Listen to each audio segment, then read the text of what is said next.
You're watching episode 3 of Bubble Diaries, and I'm in the camp of the brand new team to the Abu Dhabi T10, the Chennai Braves. With me, I've got Mark Dial and Angelo Pereira. Hi, guys.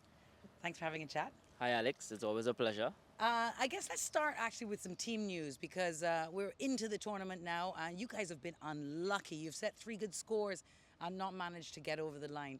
Can you tell us a bit about what the talk is inside the camp? We're still pretty, focused. It's a positive vibes in the camp. We know that we've been unfortunate with the last probably 2 games, I should say. Just little moments in the games. It's not to something to dwell too much on, but T10 comes and goes really fast, and it's just a small minor parts in the game that if you're not on top of it, you lose. So like the coach was saying, to get through and win this tournament, we just need to place fourth. And by placing fourth, you give yourself a chance in the semis and to go on to the finals. So we're still pretty positive as a group. We know we've been playing very good cricket. I think we are the only team to have scored over 125 runs in each of our games. So our batting is doing well. It's just for us to find that formula with the bowling and piece together a perfect game.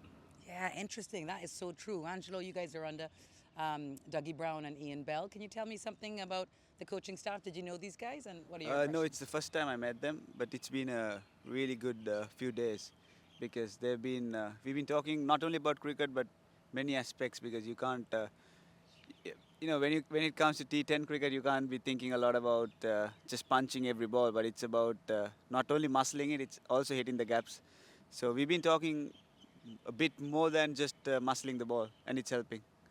This is called the Bubble Diaries, folks, and we're in the bubble. And T10, you say it's fast, it's aggressive, and it's intense. I mean, you guys are playing every single day. Can you tell me the impact on your body and your mind and your soul, Angelo?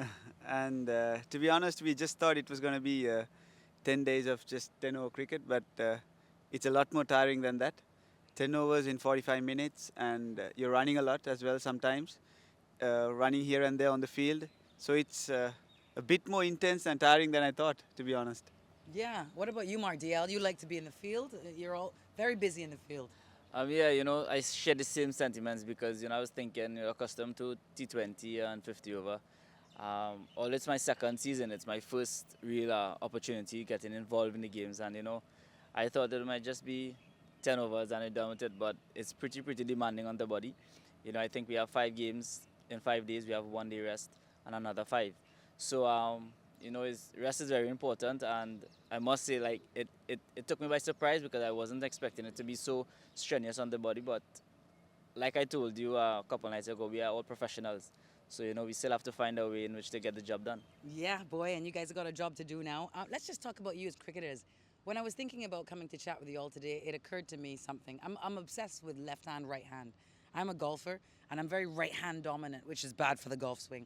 But you guys are mirror images of each other. You bat left-handed and bowl a little right arm off spin. You bat right-handed and bowl left arm slow orthodox.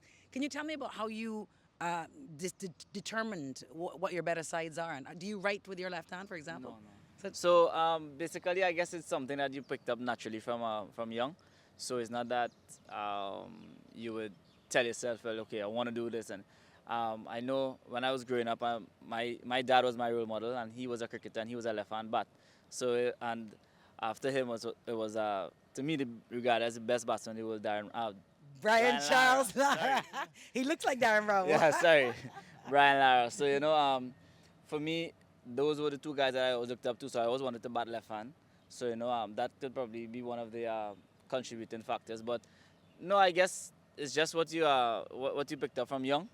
I don't know about Angelo. So in other parts of your life, you're right-handed? Yeah, I bowl right hand. I use my right hand to write and stuff. So I'm strongly right-handed, but when I'm batting, I'm left-handed. Angelo, what about you? I write from my left, and I bowl and throw from my left as well. So I'm actually I struggle with my right hand even when it comes to just throwing underarm. So I don't know. It's just natural. Maybe my parents when I was young. It could be them. Yeah. All right, the Chennai Braves, it's a new outfit to Abu Dhabi T10 this year. You don't have long to get to know each other, but I figure by now you must know a few. Can you tell us something about some of the members of your camp? What about Mohammed Shahzad? Yeah, he's one of the hilarious guys you'll find.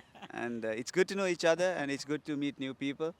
So it's all about getting to know new players, learning things. So we are trying our best to get him over for the LPL.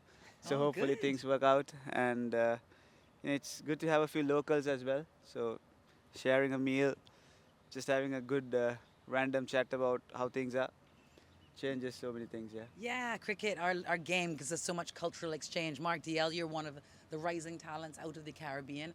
How has it been meeting the players of the world? For me, it's been pretty exciting. Like for example, Banu.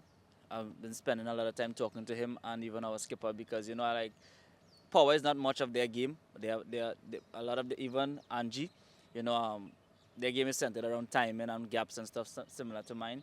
So I've been trying to pick their brains as much as possible. How they bat spin so well, how they rotate strike, and just about how they go about their game plan as batsmen. So it's a really good opportunity for me personally. Also to bounce head with Ian Bell, the coach Dougie Brown. It's my first time meeting them, but I've been trying to soak in as much as I can, ask as much questions as I can. So it's been a very a nice learning curve for me as well. Yeah. So I must say that I've enjoyed it so far. It is a fast, furious tournament, and you guys have to play back-to-back days. It's really strenuous. Do you get a chance to watch any other games when you're not playing? Have you been looking at some other teams? Most definitely, because if like for instance our game is 8, we'll have a look at the 4 p.m. game or even the 6 p.m. game because it's also good to see what your opponents you're going to be coming up against because how the wicket is playing. And like we're playing everyone. It's one big group. We're playing everybody. So you're always trying to get as much information out of the other teams as possible. Playing everybody twice. Twice, actually, yeah. So you try your best to try to get as much information from them. Angelo, what about you? Who stood out for you across the league so far? Well, I think I would say it's a batsman's game, but I think the bowlers. The beauty of this is to see how the bowlers are doing well, and we've seen quite a few good spells from our Sri Lankan one Indu Asaranga, then Merchant Dilange. Then there have been many bowlers who've been bowling good spells, but to be honest, this is a batsman's game with the good wickets and the normal boundary lines. Chris Jordan told me the other day he thinks the team that will win this tournament is the team that fields the best. What do you make of that? Yes, I think a few drop catches have cost us a couple of games, and I think the team that fields well and also the team that has the best death bowlers, I would assume, because you might have the best batsmen, but if you're not going to have the best bowlers, you're going to be struggling to defend 140, and you don't want that because you're not going to be catching a lot if that happens. Right. You'll be just picking up the balls outside the line. Go fetch. Just for you guys who don't know, in the T10 format, the first 2 overs are the power play, and then there's something called the floating power play, where you choose where you have the last one. What do you make of that, Mark? That's quite cool, huh? Yes, it's very unusual and unique, but it also gives team good momentum, and also allows the batting team, it allows them the luxury of knowing when to use that power play to gain momentum, whether it be the last fight in the back end or even straight after the first power play. You get that momentum, you want to get another over out of it.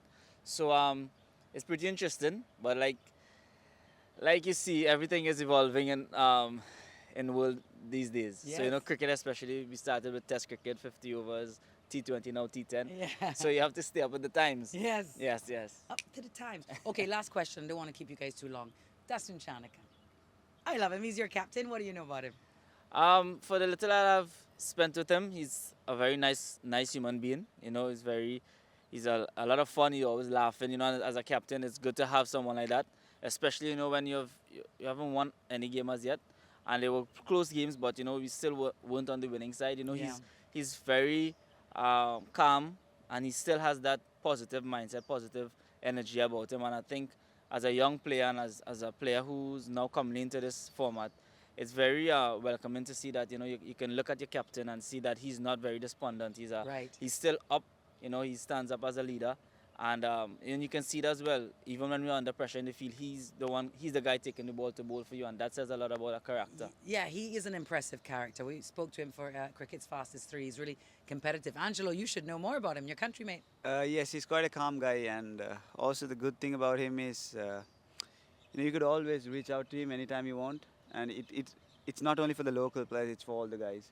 And also the management has been pretty calm around the players, and also the thing about T10 is you might lose by the nearest margin. So maybe the first game we would have lost in the last 3 overs that we bowled.